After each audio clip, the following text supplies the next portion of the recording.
na ang baha pero naiwan naman ang tone-toneladang basura. Perwisyo man kung ituring ng nakararami, biyaya naman daw ito para sa ilang nanghahangad ng dagdag na kita.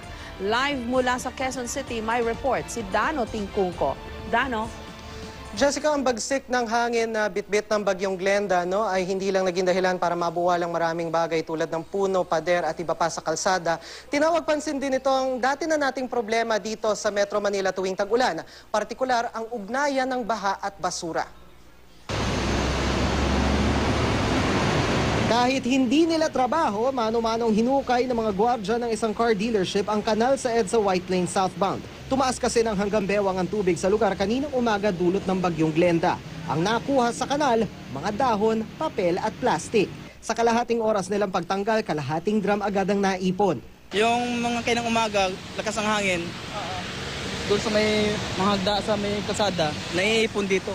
Sa barangay Salapan sa San Juan, naabot hita ang taas ng tubig na may halo pang langis. Hindi na bago para sa mga taga rito sa barangay Salapan sa San Juan ang baha. Sa dalas nga daw ng pagbaha sa kanilang lugar, meron na silang mga senyas at babala rito sa barangay sa kung kailan dapat maghanda at kung kailan dapat lumikas. Pero maraming hindi lumikas dito ngayong tumama ang bagyong Glenda kahit na umabot ng hanggang tuhod ang taas ng tubig. Kung tutuusin daw kasi, mababa na raw ito. Kumpara nung panahon ng habagat, nung wala pa silang pumping station, na ang tubig daw umabot ng halos second floor ng bahay na ito. Hindi raw sila lumikas dahil bukod sa pag-aalala sa gamit, umasa silang kakayanin ng kanilang pumping station ng ibinagsak na tubig ng bagyo. May taas naman po kami. Ano yung kung umabot pa sa second floor? Ay, hindi na po siguro maabot yan po kasi medyo may pumping na po naman eh. Biglaan po talaga yung pagtaas ng tubig po, sir. Ngayon ko lang po na po to, sir.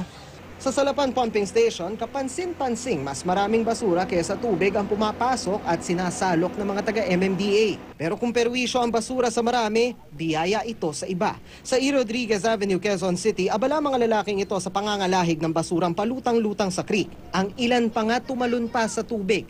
Di alintana ang disgrasyang dulot ng kaprasong kalakal. Para may pangkain lang. Hindi naman delikado dyan. Hindi, kaya na pa yan na wala pang galong tubig. Dito rin puno na to eh. Patuloy naman ang ginagawang declogging ng DPWH sa Araneta Avenue matapos bumaha sa lugar. Bukod sa baha, nagdulot din ng trapiko ang bumuwal ng mga puno sa kalsada dahil sa malakas na hangin. Mano-mano itong pinutol ng mga taga-DPWH. Jessica, sa impormasyon naman natin mula sa San Juan City Government, nakauwi na ang may 50 pamilya na kusang lumikas bago pa tumama ang bagyo. Paliwanag naman sa atin ng mga namamahala doon sa Salapan Pumping Station. Bukod sa basura, naging problema din daw nila yung pag-apaw ng Salapan Creek at San Juan River kaya nahirapan na i-pump out yung tubig mula sa mga binahang lugar. Jessica. Maraming salamat sa iyo, Dano Tingkungko.